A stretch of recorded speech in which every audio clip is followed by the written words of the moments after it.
February 1st, 1944, 0923 hours, Kwajalein Atoll, Marshall Islands. Lieutenant Hiroshi Tanaka pressed his back against the coral walls of his bunker, listening to the rumble of American tanks growing closer. Through the narrow firing port, he could see Marines advancing across the coral sand, their olive-drab uniforms stark against the white beach. His Type 99 rifle was loaded, his men ready. They had prepared for bullets, artillery, and bayonets. Then came a sound like a dragon's breath, a mechanical roar followed by something that made the coral walls glow orange. Liquid fire poured through the bunker entrance like molten metal, transforming their stronghold into a furnace. Men who had sworn to die for the Emperor fled screaming toward the rear exit, their uniforms ablaze. For Japanese troops across the Pacific, the flamethrower became technology that rendered courage irrelevant, a weapon that turned impregnable fortifications into death traps and transformed the bravest soldiers into shadows fleeing from fire. The island fortress strategy. Japanese defensive doctrine in the Pacific relied on fortified positions that turned every island into a killing field. Engineers had spent months carving bunkers from solid coral, creating interconnected tunnel systems that could withstand direct hits from battleship guns. The strategy was simple: make the Americans pay in blood for every yard of ground. The fortifications on Kwajalein represented the evolution of Japanese defensive thinking since the costly defeat at Guadalcanal. Concrete pillboxes were positioned to create overlapping fields of fire. Anti-tank ditches and wire obstacles channeled attackers into predetermined kill zones. Underground tunnels allowed defenders to reinforce threatened positions without exposure to artillery. Each bunker was designed to require individual assault by American infantry. Traditional tactics demanded costly frontal attacks with explosives and small arms, precisely the kind of grinding warfare that Japanese commanders hoped would break American will to continue the island-hopping campaign. Colonel Akira Takaishi, commanding the garrison at Kwajalein, had studied American assault methods at Tarawa and Makin. His defensive preparations assumed that American forces would rely on conventional weapons and tactics. Nothing in his experience had prepared him for weapons that could reach inside fortifications and kill defenders without breaching the walls. The mathematics of liquid fire. American flamethrower development had accelerated dramatically following the costly lessons of Tarawa, where heavily fortified Japanese positions had inflicted severe casualties on attacking Marines.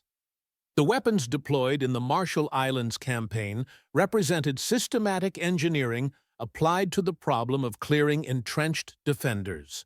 The man-portable M2 flamethrower carried 4.7 gallons of thickened gasoline that could be projected up to 40 yards in controlled bursts. Each weapon provided 10 seconds of continuous flame projection, sufficient to clear multiple bunker positions before requiring refuel. The thickened fuel adhered to surfaces and continued burning for several minutes, creating sustained heat that made positions uninhabitable. Tank-mounted flamethrowers carried dramatically larger fuel loads. Sherman Zippo tanks mounted flame projectors capable of shooting streams over 100 yards, with fuel supplies exceeding 300 gallons. These mobile flame units could sustain fire for extended periods, systematically clearing entire ridgelines or tunnel complexes. The psychological mathematics were equally devastating. Post-war studies revealed that Japanese surrender rates when facing flamethrower attacks exceeded 60%, compared to less than 5% when facing conventional weapons. The weapon that Japanese forces feared most wasn't the one that killed the most soldiers, but the one that broke the will to resist. Baptism by fire. The first encounter with American flamethrowers at Kwajalein shattered Japanese assumptions about defensive warfare. Positions that had been considered impregnable were cleared in minutes rather than hours. The weapon that was supposed to make American attacks prohibitively costly instead made Japanese defense impossible. Private Kenji Sato crouched in a coral cave that had taken his squad 3 weeks to excavate. The position commanded a perfect view of the landing beach, with thick walls that could stop .50 caliber bullets and overhead cover that protected against artillery fragments.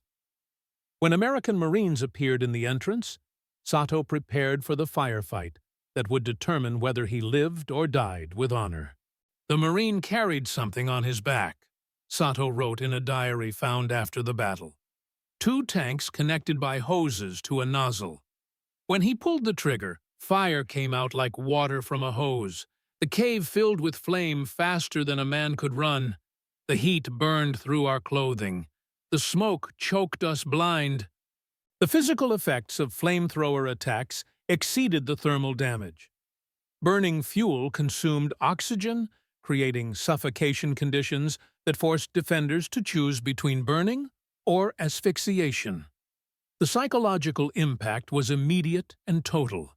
Men who had prepared to face death with honor found themselves confronting a form of destruction that seemed to bypass courage entirely. Corporal James Wilson carried the M2 flamethrower that cleared Sato's position. His post-action report documented the weapon's effectiveness. 1 3-second burst filled the entire cave with fire. We heard screaming, then silence. No return fire, no resistance. The position was neutralized completely. The technology of terror. American flamethrower development represented systematic engineering applied to psychological warfare. The weapons were designed not just to kill enemy soldiers, but to create fear that would spread throughout defending units. The sight of liquid fire pouring into fortifications had effects that extended far beyond the immediate target. The fuel mixture itself had been carefully engineered for maximum psychological impact. Standard gasoline burned too quickly and cleanly. The thickened fuel used in military flamethrowers adhered to surfaces and burned with thick, black smoke that created visual and olfactory effects designed to maximize terror among defenders. The mechanical operation of flamethrowers created distinctive sounds that could be heard throughout defensive positions. The ignition system produced a characteristic roar, while the fuel projection created a rushing noise that defenders learned to associate with imminent death. These audio signatures often triggered panic among Japanese troops before the flames actually reached their positions. Japanese soldiers who survived flamethrower attacks consistently described the psychological impact as worse than the physical effects. The weapon seemed to violate natural laws, fire that moved like water, reaching into spaces that seemed protected, burning for minutes rather than seconds. The Saipan escalation. The amphibious assault on Saipan in June 1944 saw flamethrowers deployed on a scale that overwhelmed Japanese defensive planning. The island's extensive cave systems, carved from limestone cliffs, had been designed to provide absolute protection against conventional weapons. Against liquid fire, they became death traps. Major Yoshitaka Horie had commanded defensive preparations on Saipan for 8 months before the American invasion. His positions incorporated lessons learned from earlier Pacific battles, with multiple fallback lines and interconnected tunnel systems that allowed tactical flexibility. The defensive plan assumed that American forces would be forced into costly infantry assaults against prepared positions. "We did not anticipate weapons that could kill without direct assault," Horie testified after capture. "Our caves were positioned to provide protection from artillery and small arms. The flame weapons reached inside our strongest positions and killed men who could not be approached by conventional attack." The limestone caves that provided natural fortification also amplified the effects of flamethrower attacks. The confined spaces concentrated heat and smoke, while the rocky walls conducted thermal energy throughout tunnel systems. Defenders found that retreat deeper into caves often meant moving toward higher temperatures and denser smoke.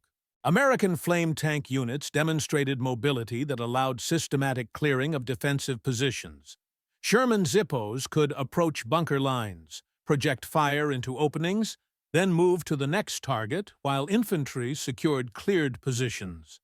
The combination of armor protection and massive fuel capacity made these vehicles nearly unstoppable when properly supported. The sound of fire. The acoustic signature of flamethrowers created terror that spread throughout Japanese defensive positions. Unlike artillery or small arms fire, which produced sharp, discrete sounds, flamethrowers created sustained roaring that seemed to come from mechanical dragons rather than human weapons. The ignition system produced a distinctive whoosh as compressed air mixed with fuel and ignited. The flame projection created a rushing sound like industrial furnaces operating at maximum capacity. These mechanical noises, combined with the screams of men caught in the fire, created audio environments that shattered morale among troops waiting in nearby positions. Japanese soldiers developed acute sensitivity to flamethrower sounds, often panicking at the first indication that flame weapons were operating in their sector. Radio intercepts revealed defensive units requesting immediate withdrawal when flamethrowers were reported anywhere along their front lines. The psychological contagion spread through sound carried across defensive positions. Men who had never seen flamethrowers in action became terrified by reports from units that had encountered them. The weapon's reputation often preceded its actual deployment, creating fear that compromised defensive effectiveness before combat began.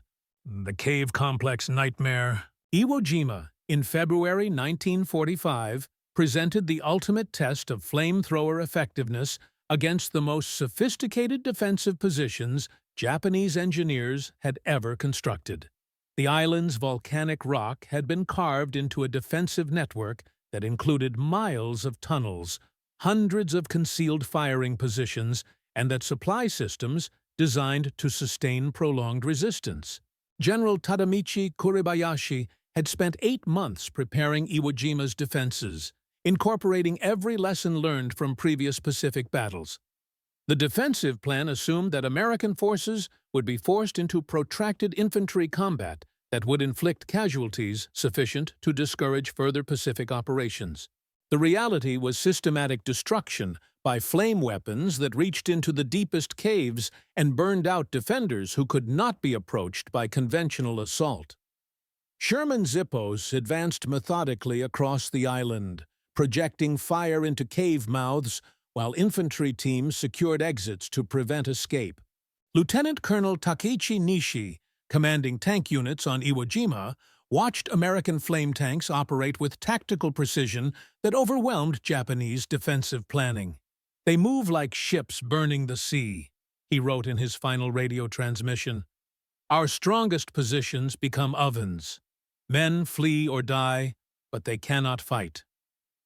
The cave systems that were supposed to provide ultimate protection instead became furnaces that concentrated heat and smoke to lethal levels. Defenders found themselves trapped between advancing flame and sealed exits, facing choices between burning alive or suffocating in smoke-filled tunnels. The psychological weapon. Post-war analysis revealed that flamethrowers achieved psychological effects that exceeded their tactical impact. Japanese units that had never encountered flame weapons showed reduced resistance when they knew such weapons were present in their sector. The fear of burning proved more debilitating than fear of death by conventional weapons. Dr. Robert Lifton, studying Japanese prisoner testimonies after the war, documented systematic psychological breakdown among troops who had witnessed flamethrower attacks. They described fire as unnatural, as violating the laws that governed combat. Men who could face bullets and artillery with courage became paralyzed by the prospect of burning. The psychological impact spread through Japanese defensive networks faster than tactical intelligence. Radio communications intercepted by American forces revealed widespread panic when flamethrower-equipped units were identified on any part of the front. Defensive positions would request reinforcement or withdrawal based on the mere presence of flame weapons rather than actual combat contact. Japanese military psychology had prepared soldiers to face death with honor, but provided no framework for coping with weapons that seemed to bypass courage entirely. The flamethrower created a form of warfare where individual bravery became irrelevant. Fire burned regardless of the defender's state of mind. The industrial horror. American flamethrower production revealed industrial capacity applied to psychological warfare. By 1945, factories were producing portable flame weapons at rates exceeding 2,000 units monthly, with vehicle-mounted systems adding several hundred more. The scale of production indicated systematic commitment to weapons that achieved victory through terror rather than attrition. The fuel logistics required to support Pacific flamethrower operations demonstrated resource abundance that Japanese forces couldn't comprehend. Each Sherman Zippo consumed hundreds of gallons of specialized fuel per engagement, with supply systems maintaining fuel availability for sustained operations across multiple islands simultaneously. Quality control in American flamethrower manufacturing ensured reliability that Japanese soldiers learned to fear. Unlike improvised weapons that might malfunction, American flame projectors operated with mechanical precision that made defensive planning impossible. When Marines appeared with flamethrowers, resistance inevitably collapsed. The systematic training of flamethrower operators created tactical proficiency that maximized psychological impact. American flame teams learned to use their weapons not just to kill enemy soldiers, but to create panic that would spread throughout defensive networks. The Marine experience. Marines who operated flamethrowers described the psychological burden of using weapons that killed in ways that violated conventional military ethics. The effectiveness of flame weapons made them indispensable for clearing Japanese positions, but their use carried emotional costs that affected operators long after combat ended. Corporal Bobby Henderson carried flamethrowers through 3 Pacific campaigns, from the Marshalls to Okinawa. His experience illustrated the tactical necessity and moral complexity of weapons that achieved victory through systematic application of terror. You could clear a cave in seconds that would have taken hours with explosives, Henderson recalled decades later. But watching men burn, even enemy soldiers, that stays with you. The screaming stops, but the smell doesn't. The weapon was too effective, if that makes sense. The physical demands of operating flamethrowers under combat conditions required exceptional courage from American personnel. Flame weapons drew concentrated enemy fire, made operators visible targets, and required close approach to enemy positions. The psychological pressure of using such weapons added mental stress to already dangerous tactical situations. The documentation of fear, Japanese diaries and documents captured during Pacific battles revealed systematic terror created by flamethrower weapons. Unlike conventional weapons that killed quickly, flame attacks produced prolonged suffering that created lasting psychological impact on survivors and witnesses. A diary found on Saipan contained entries from Private Masao Watanabe that documented the progressive psychological breakdown of his unit after encountering American flamethrowers. June the 20th. The fire weapons appeared today. Hayashi's squad was burned out of Cave 7. We heard the screaming for 5 minutes. June 21st. No one will defend the forward positions. Men say fire cannot be fought with rifles. June 22nd. Lieutenant ordered retreat to the center. Half the company has disappeared. The documents revealed that Japanese forces developed no effective countermeasures against flamethrower attacks. Traditional infantry tactics proved useless against weapons that killed by changing the environment rather than by direct impact. Defensive positions that provided excellent protection against bullets became death traps when filled with burning fuel. The command perspective. Japanese officers struggled to maintain unit cohesion when facing weapons that rendered conventional military virtues meaningless.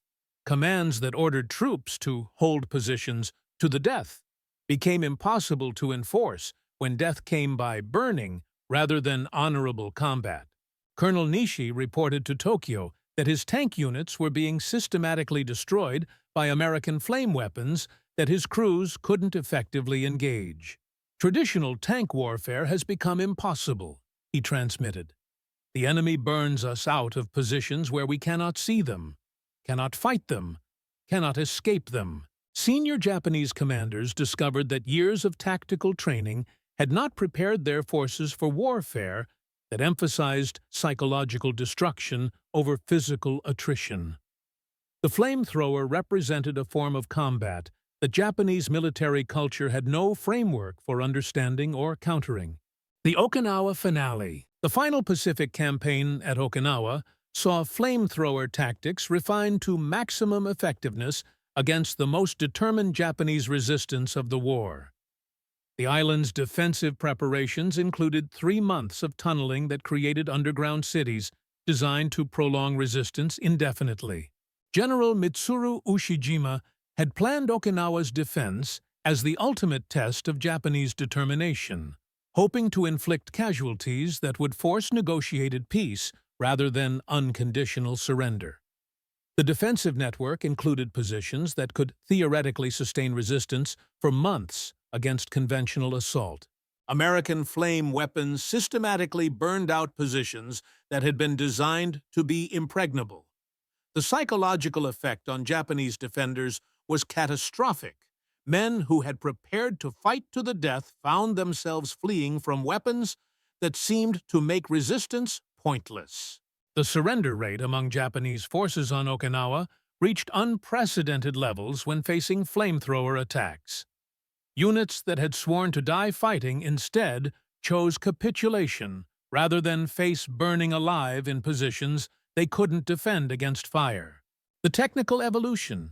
American flamethrower technology evolved throughout the Pacific Campaign to maximize psychological impact alongside tactical effectiveness. Fuel mixtures were refined to burn longer and stick to surfaces more effectively. Ignition systems were improved to ensure reliable operation under combat conditions. The development of napalm, jellied gasoline that burned more intensely and adhered more effectively, represented the culmination of systematic research into incendiary weapons. The psychological effects of napalm exceeded those of earlier fuel mixtures, creating terror that could paralyze entire defensive sectors. Tank-mounted flame systems grew larger and more effective as American engineers learned from combat experience. The Sherman Zippo evolved from experimental weapon to standard equipment that could clear defensive positions with efficiency that made conventional assault unnecessary. The end of Bushido. The psychological impact of flamethrowers challenged fundamental principles of Japanese military culture. The Bushido Code emphasized death before dishonor, but provided no guidance for facing weapons that made honorable death impossible. Men caught in burning caves faced choices between burning alive and fleeing. Both options violated traditional military values. The weapon that Japanese soldiers feared most wasn't the one that killed most efficiently, but the one that destroyed the psychological foundations of military resistance. Flamethrowers made courage irrelevant by creating situations where individual will couldn't overcome physical reality. Japanese military culture had prepared soldiers to face death with dignity, but had no framework for coping with weapons that eliminated dignity from dying. The flamethrower represented a form of warfare that rendered traditional military virtues not just ineffective, but meaningless. The strategic impact. The psychological dominance achieved by American flamethrowers influenced Japanese strategic thinking throughout the latter Pacific campaigns. Defensive planning increasingly emphasized avoiding contact rather than prolonging resistance, as commanders recognized that their strongest positions could be neutralized by weapons their forces couldn't effectively counter. The demonstration that flame weapons could clear any fortification led to fundamental changes in Japanese defensive doctrine. Underground positions that had been considered ultimate protection were abandoned in favor of dispersed surface defenses that offered better escape routes. The strategic implications extended beyond immediate tactical effects. Japanese forces that fled from flamethrower attacks often abandoned equipment and positions that could have sustained prolonged resistance against conventional weapons. The psychological impact achieved strategic objectives through terror rather than attrition. The post-war reflection. Japanese veterans who survived flamethrower attacks consistently identified these weapons as the most psychologically devastating aspect of Pacific combat. The experience of facing fire that could reach inside any fortification and kill without warning created trauma that lasted decades after the war ended.